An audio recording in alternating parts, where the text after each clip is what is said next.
Kelly, we'll go straight away into understanding. I believe you had a very interesting session just before coming to New Delhi. You were in Mumbai.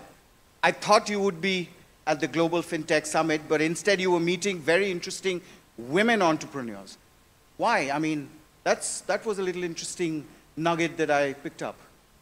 Thank you so much, Arijit. It's great to be here. Hello, everybody. Happy to be part of this amazing forum and talk about the great work that Visa is doing. Yes, I landed earlier this week in Mumbai, where our offices are. We also have offices in Bangalore, where we have our tech center and around 4,000 people. And we also have offices in Mumbai. So I had the honor of landing there. No, I did not get to go to the FinTech Summit. I would have loved to, but my great Visa colleagues were there showcasing our innovation with our partners in the FinTech space. Instead, though, I was meeting with our employees. Of course, I'm the Chief People Officer at Visa, amongst other things, which was wonderful for me. I love to spend time with our employees, understand what's going on with them, and make sure that we're providing the absolute best work experience for everybody who works for Visa in India and around the world. And then I also had a really special experience, which I was sharing with you. I am also have the honor to be our the chair of Visa's foundation. And I oversee our inclusive impact work around the world. And in that role, I get amazing opportunities. And what we do at Visa is we partner with different organizations. In this case, I met with United Way of Mumbai. And one of the programs that we have originated with United Way of Mumbai is focusing on women entrepreneurs. And we've invested together and created a wonderful program that reaches out to women in this country to find out what their opportunities are, where they would like to work. And we together provide training and the tools to bring women entrepreneurs into the digital economy and be able to facilitate their businesses.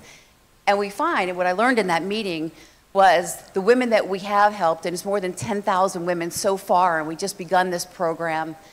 What happens is they start to enter the workforce, they start to earn money, they earn real revenue. Then they start to hire other women in their businesses.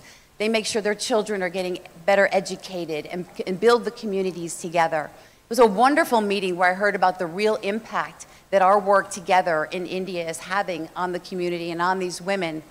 And then they had a special surprise for me at the end of the meeting. And they brought in a woman named Shireen, who had never earned income before, but she got into this program, and we taught her in ways that she could understand how to manage her money, how to actually engage in commerce. And she brought me some of the products that she had made. She brought a beautiful embroidered briefcase for my laptop. She was thinking about me with the Visa logo on it, as well as a little purse. Wow. And she was so lovely, and I got to give her a big hug, and I'll get teared up, but she got tears in her eyes and said, "Thank you for what you're doing for my life, for my family, and for my community. This is the best part of my job by far." This is interesting because for most of us, Visa is all about a credit card, a debit card, but you're actually talking about things which many of us didn't know that Visa had an interest in. Yeah, thank you. And yeah, Visa is so much more than a credit card. Yes, it began as a credit card, and I like to tell the story of the origins of the Visa brand, actually. Dee Hock, our founder, it's a lovely story because he decided he wanted to name the product, and he went to the employees of Visa, and he ran a contest. What a great way to name a product, to go to your employees who love your product and are so proud of it. And he solicited the input, and they chose the name Visa. Why did they choose the name Visa? Because it's meant to take you where you want to go in your life. It's very symbolic. The name means I can go where I want to because Visa will be by my side. When I want to go on a trip, when I want to engage in a new experience, when I want to go to school, when I want to change my life, Visa is meant to go with me on that journey every step of the way. And you know, the purpose of Visa is very specific. It's to uplift everyone, everywhere, by being the best way to pay and be paid. So a couple of concepts in there. We want to uplift the world by empowering them from being engaged in the digital economy, certainly, by being the best way to pay and be paid. And that does not necessarily mean through a card. Card is how it began, but so much innovation has happened in this space that's been incredible. We see it here in India, obviously with UPI and real-time payment networks and the amazing work that's been done with the India stack. Payments are all about innovation. I like to tell the story that when I was 15 years old, I had my first experience with payments. I had an after-school job. I'd go across the street, and I was in a candy store. Sold candy. A lot of it was with cash back then. I'm not going to tell you how long ago that was, but it was some time. But we were actually taking payment in cards back then. It was fairly new. And if somebody came in with a card, what I had to do as a 15-year-old was go under the desk, pull up this big book. Think about a telephone book with all of these numbers in it. Does anybody remember that? So you would go in the book, look for the number to see if that card had been a suspect of fraud. And if the number was in there, I couldn't accept the payment. So I would do that, and it's kind of funny though, you think about 15-year-old me being like the keeper of fraud. I'm making sure nothing's going wrong on the payments network. I don't know if that's a good idea, but that's how it worked. And then I would pull out this other machine, and I would imprint that card. Remember that?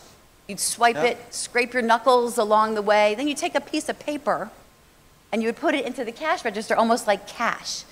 So that was what I experienced, my first experience with payments early on. Think of where we've gotten today with so much of the experience with payments is digital. It's on the phone, it's on a mobile device, it's with a QR code, which you see here in India. And I had the great pleasure when I was in Mumbai of actually going out to shop. Yeah, I like to shop. Everywhere I go in the world, I like to experience our products. So there's nothing like getting out there and seeing what a consumer and a merchant experiences with your product, so that when you go home, you think about that. And I saw it in the marketplace here. Did you experience the sound box? And what do you make of it? It was fascinating to me because I'd heard about Soundbox, and obviously I'd heard about the QR code. And when I was here last, you know, I saw some of it. And when I was here before the pandemic, obviously, it was beginning. But to actually see it in action at a small merchant, and to see how easy it was to use the QR code, and then to have the Soundbox communicate to the gentleman who was operating the kiosk to say the transaction had gone through. So he didn't have to stop what he was doing. He could listen and know, and how easy it was just with the QR code. Amazing technology, amazing developments. It was really fascinating to me. I know everyone talks about, you know, the growth of fintech, the India stack, probably exporting the India stack to other countries. But if I step back, India still is a $1 trillion cash economy. Now, how can Visa help facilitate, you know, digitizing all that cash? Thank you. So, yeah, so it seems like about half the payments now are remaining cash. It's been a great journey, a huge acceleration of bringing people into the digital economy. Financial inclusion is amazing in this country. The way we think about that is that's wonderful. Get people into the digital economy. Start using electronic payments is very good. But there's a journey beyond that. Once you get them into digital commerce, then you want to accelerate their growth and continue their empowerment through products that we might be able to provide, lines of credit, other ways for them to grow in what they're doing. So that's one thing certainly that we think about, is being a partner there. And then it is going after the cash that remains out there and being a partner to the government to make sure that we get as many people into the digital economy as we possibly can, because we believe financial inclusion is so important to economic growth for the individual and for the country. And even for Visa, India is a very big innovation hub, not just for India, but even for the world. Yeah, Tell us what's happening in Bangalore or Bangalore in the Bangalore campus. Bangalore, and again, I was there last year. I'm so proud. Last year in that campus, we had 3,000 people, engineers, technologists, developing innovation for the world from Bangalore. This year, we have 4,000 people. Tremendous growth, amazing people. I love them. A lot of amazing women in our workforce in Bangalore. I'm really proud. But they develop great innovation there that we transport around the world. You and I were talking about one of the products recently that they've developed, and it's about a flexible product. And this was in cooperation and partnership with a Japanese client who they felt their consumers wanted choice. They wanted to have one product, but they could toggle back and forth between credit or debit, or maybe buy now, pay later, other ways of paying, but they wanted it on one product. innovation that was developed in Bangalore that we now have actually introduced in Japan, we've introduced in the United States, and we'll take to other places around the world. Our innovation hub here is a really important tech hub for us around the world. So you mean to say that there are now cards where the consumer actually decides when he or she is making a transaction whether to use it as a debit card or use the same card as a credit card? Right. The same product, whether it's on your phone or on a physical card. But imagine you're going shopping, and today you want to buy a soda. I had to say that, a soda. And you want to use your debit card for that. It's not an expensive product. But tomorrow you want to go and buy a cashmere wrap, and that costs more money. So you want to actually use your credit product for that. Instead of having to choose between different products, you can just press a button if it's on your device and choose which of those sources of funds you'd like to choose. It's just a great example of the innovation that's coming out of our tech hub here. That's very Consumer choice. It's all about consumer choice. Yeah, now that gives me the cue to ask you that in India we have a very large cohort who are coming into the credit system for the first time. Now we've seen how buy now, pay later, BNPL, has exploded around the world, including India. Now, on one side, we have this exponential growth, but on the other side, the regulators, central banks around the world, are a little skeptical about this growth without proper guardrails. So how do you balance risk and innovation? Right. So, I think with any new product, the regulators will look at it and make sure that it's safe and fit for purpose. And we love that consumers can have choice amongst the products that I talked about, including buy now, pay later. But when it comes to regulatory environment, I think that we and government all have the same ultimate objective. Whatever the method of payment is, we all want that method of payment to be fast, to be secure, to be easy to use for our consumers and for our merchants all around the world. Same objective. So we understand and we partner closely on all regulation and everything that comes out. On the other side of the spectrum is this huge world of remittances. We have a global Indian workforce. They are working all over the world, but they need to send money home. It needs to be safe, secure, and fast. Now, where does Visa come in vis-a-vis building the safe rail infrastructure, if I can draw a parallel? Thank you. There's so many things that we're developing outside of what you think is your typical consumer to merchant payment, and remittances is certainly one of those, B2B, business cards, et cetera. Lots of opportunity for us. When it comes to remittances, like you said, very important to India. There's a lot of remittances coming into this country and going out. And the most important thing about remittances is that they are safe and secure and fast and get to where they need to go. We have a product that we've developed called Visa Direct. And Visa Direct can send money between an account to a card, different ways of sending money on another payment network. Visa Direct is agnostic, but can make sure that the money gets to where it needs to go safely and securely, whether that's within India, in and out of India for sure. I'm sure many of you, like me, I have a son in college, and I feel like every day he calls me and asks me for more money. Maybe every other day, but it's a common question. Mom, something else I want to buy, can you send? And I make sure I give it to him measured amounts, because God knows what he would do if I gave him too much money at once. So I'm regularly sending him money. Visa Direct is a great way to do that. You talked about your experience as a 15-year-old girl, and when you were managing the counter, and you would take out this massive telephone directory kind of a book, and the whole purpose was fraud, or to actually curb that.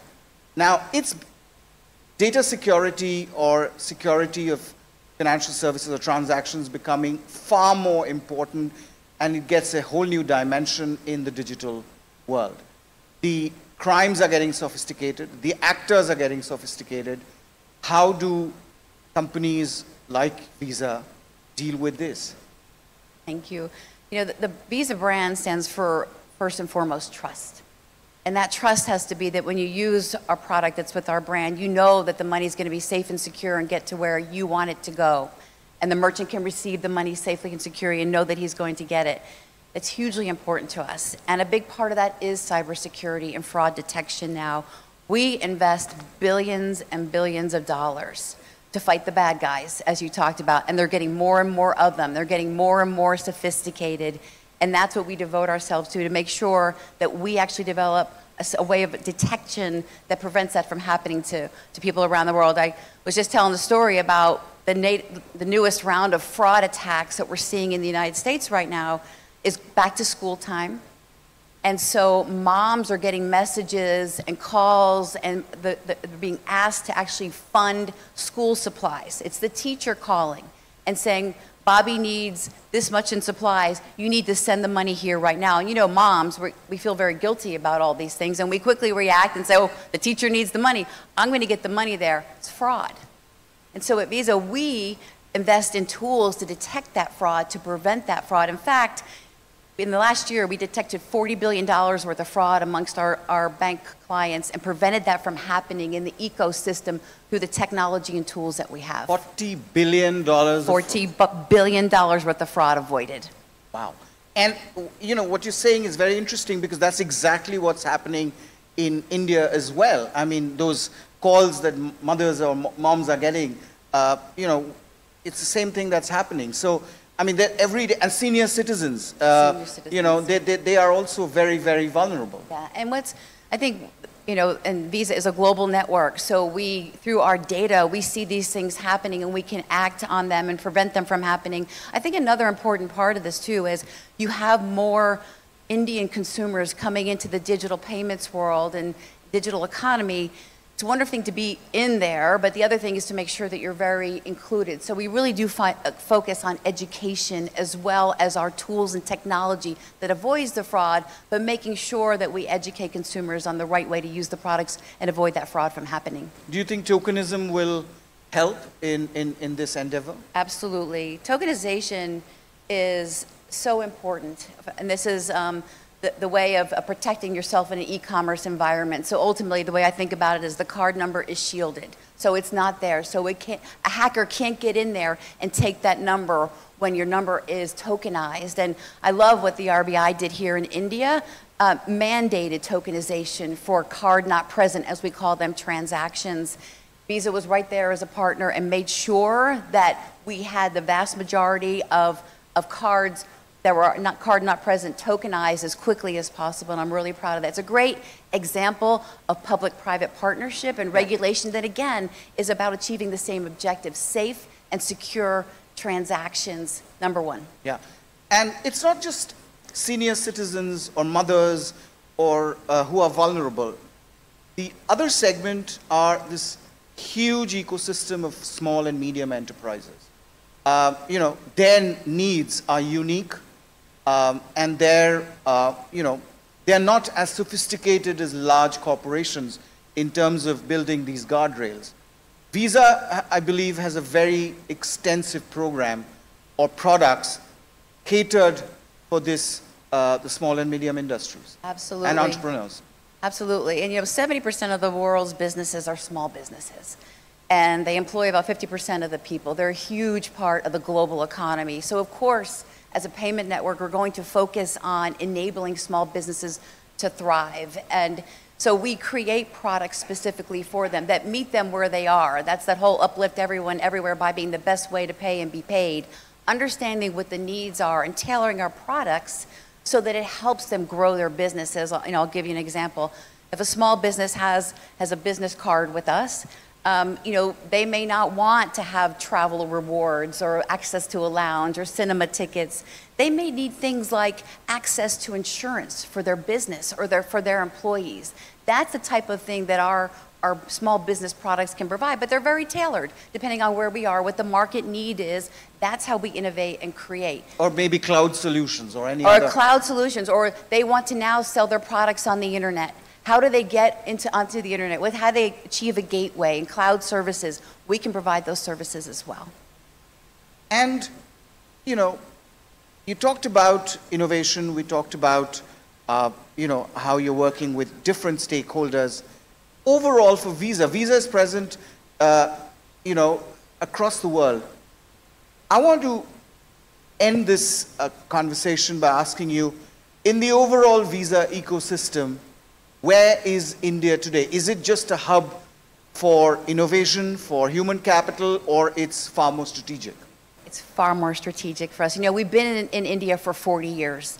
We want to be here for another 100 years. We want to innovate and grow the payment system together with the government of India for the very long time. And we love the innovation that comes here. We have a lot of fintech partners. We love how creative and innovative India is, and we can work together to create new products that'll make payment systems better, not only here in India, but all around the world. It's truly fascinating to learn that, you know, right from Bangalore, there are products for Japan, for probably even Brazil, where you're present. All over the world. All over the world. Kelly, truly it was, you know, an eye-opener for me, I'm sure even for the audience, to learn that it's not just about credit or debit. These form factors don't matter anymore. It's a seamless digital world, payments, and Visa is here for this new paradigm. We're thrilled to be here, uplift everyone everywhere by being the best way to pay and be paid. Thank you. Thank you, everyone. Thank you so much.